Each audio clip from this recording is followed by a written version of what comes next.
जय श्री राम।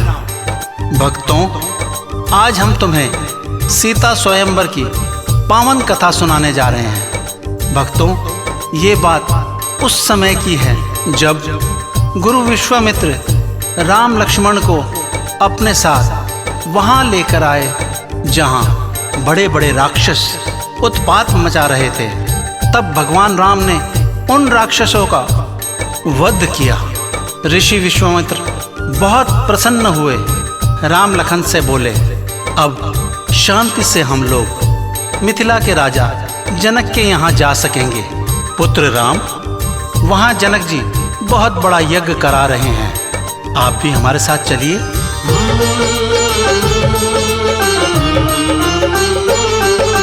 सीता स्वयंवर की रचना का, सीता स्वयंवर की रचना का भक्तों करूं बखान है। श्री राम के जैसा योद्धा कोई नहीं बलवान है, कोई नहीं बलवान है। सीता स्वयंवर की रचना का भक्तों करूं बखान है। श्री राम के जैसा योद्धा कोई नहीं बलवान है, कोई नहीं बलवान है। सीता स्वयंवर की रचना का,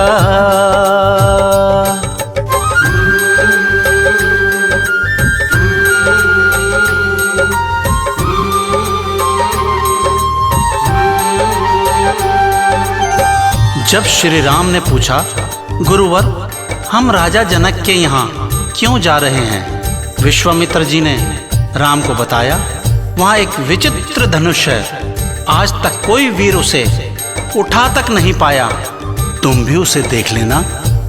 राम जी बोले, तब तो गुरुजी हम वहाँ अवश्य ही चलेंगे, हम भी देखेंगे वह धनुष कैसा होगा। राम लखन उनके साथ थोड़ा आगे चले। एक आश्रम के पास गुरुजी रुके। तब राम ने पूछा, यह आश्रम किसका है? गुरुजी बोले, ये ऋषि गौतम का आश्रम है। यहाँ अहिल्या की पतिव्रता को भंग कर उसे पत्थर की शिला बना दिया। इसे वरदान है कि राम के छूने से तेरा उद्धार होगा।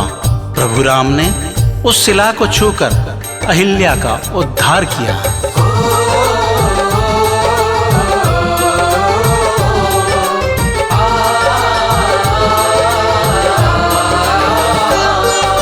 विश्वामित्र के साथ चले राम लखन दोनों भाई।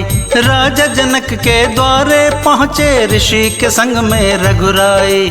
बोले जनक जी, महर्षि जी, बात ये हमको बतलाओ। दो बालक ये कौन साथ में, परिचय हमको करवाओ। राजा दशरथ जी के बेटे, हाँ, राजा दशरथ जी के बेटे, एक लखन एक राम है। श्री राम के जैसा योद्धा कोई नहीं बलवान है, कोई नहीं बलवान है। सीता स्वयंवर की रचना का भक्तों करूं बखान है। श्री राम के जैसा योद्धा कोई नहीं बलवान है, कोई नहीं बलवान है। सीता स्वयंवर की रचना का, सीताराम जय सिया राम, सीताराम जय सिया राम।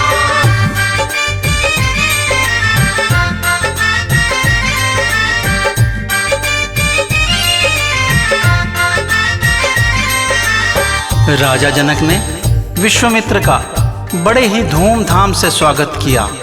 तब राजा जनक ने राम को देखा तो विश्वामित्र जी से पूछा, हे ऋषिवर, ये दोनों बालक कौन हैं? राजन, ये दोनों बालक अयोध्या नरेश राजा दशरथ के बेटे हैं। ये दोनों उस विचित्र धनुष को देखने आए हैं। जनक ये सुनकर प्रसन्न हुए और उन्होंने सम्मान सहित स्वयंवर स्थल पर उन्हें बिठा दिया। राजा जनक की यह शर्त थी, जो इस धनुष को उठाएगा उसी के साथ में अपनी बेटी सीता का विवाह करूंगा।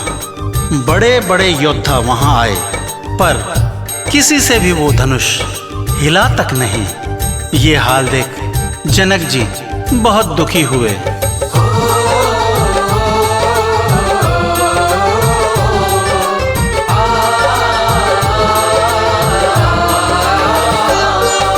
बड़े बड़े योद्धा आए पर धनुष उठा ना हो पाए, खाली हुई वीरों से भूमि राजा जनक जी फरमाए।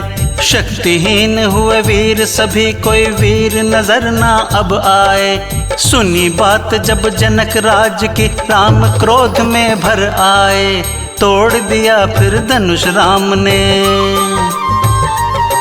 हाँ तोड़ दिया फिर धनुष राम ने। टेढ़ी पड़ी कमान है, श्री राम के जैसे योद्धा कोई नहीं बलवान है, कोई नहीं बलवान है। सीता स्वयंवर की रचना का भक्तों करूं बखान है, श्री राम के जैसा योद्धा कोई नहीं बलवान है, कोई नहीं बलवान है। सीता स्वयंवर की रचना का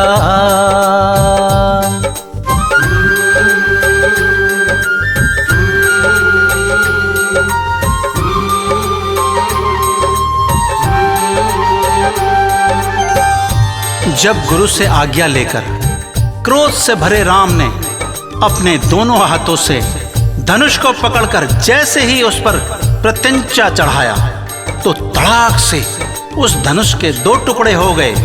सभा में चारों तरफ जय श्री राम के जयकारे गूंज उठे। राजा जनक का उदास चेहरा खुशी से खिल उठा। तब राजा जनक ने सीता जी को वहां बुलाया। वो वरमाला लेकर वहां आई।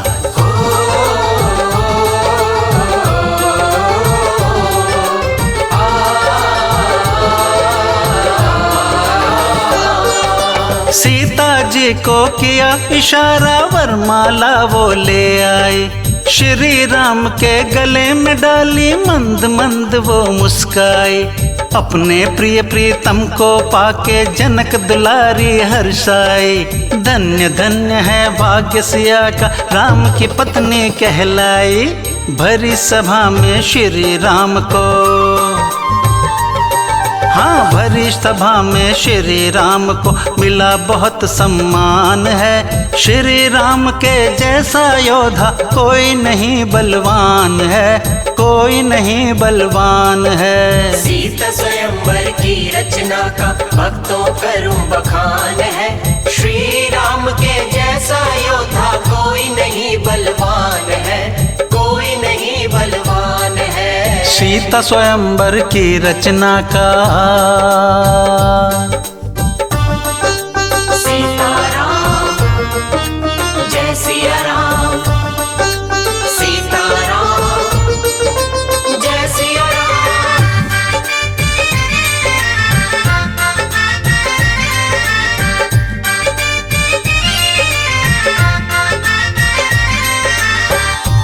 भक्तों, श्री राम के साथ तीनों भाइयों का विवाह भी एक ही पंडाल में संपन्न हुआ। उसी समय राजा जनक ने अपने एक दूत को अयोध्या भेजा। राजा दशरथ जी से कहो वो बारात लेके मिथिला पधारे। सूचना पाते ही राजा दशरथ अपने बच्चों की बारात लेकर मिथिला पहुंचे। बारात का स्वागत किया गया। जनक जी ने अपनी पहली पुत्री राम के साथ और दूसरी पुत्री लक्ष्मण के साथ और मांडवी एवं श्रुतकीर्ति का विवाह भरत और शत्रुघ्न से करा दिया।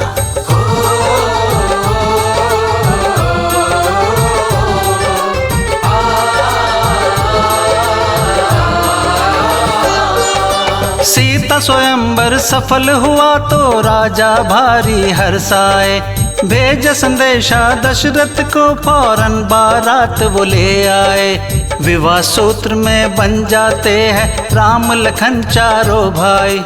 अवधपुरी में धूम मची है, चारों बहु सुंदर आए। कभी नहीं टलता है भक्तों, हाँ, कभी नहीं टलता है भक्तों, विधि का लिखा विधान है। श्री राम के जैसा योद्धा कोई नहीं बलवान है, कोई नहीं बलवान है। सीता स्वयंवर की रचना का भक्तों करूं बखान है। श्री राम के जैसा योद्धा कोई नहीं बलवान है, कोई नहीं बलवान है। सीता स्वयंवर की रचना का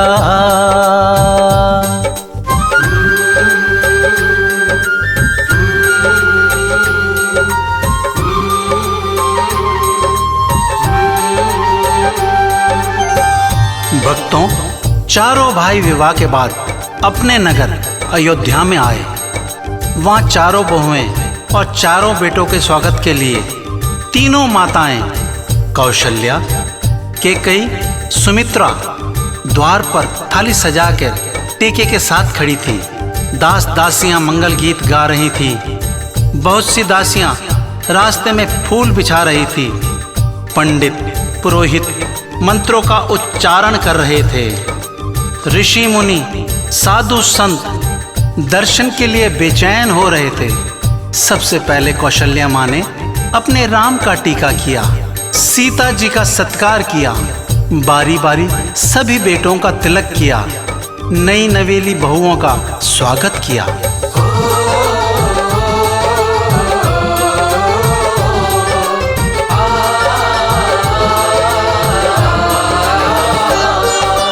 कौशल्या माँ करे आरती, राम को गले लगाती है। सीता जैसी बहू मिले तो फूल नहीं समाती है।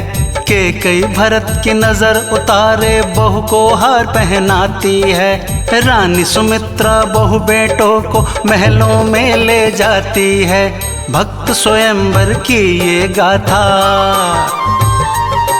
हाँ, भक्त स्वयंवर की ये गाथा सुनता सकल जहान है। श्री राम के जैसा योद्धा कोई नहीं बलवान है, कोई नहीं बलवान है। सीता स्वयंवर की रचना का भक्तों करूं बखान है। श्री राम के जैसा योद्धा कोई नहीं बलवान है, कोई नहीं बलवान है। सीता स्वयंवर की रचना का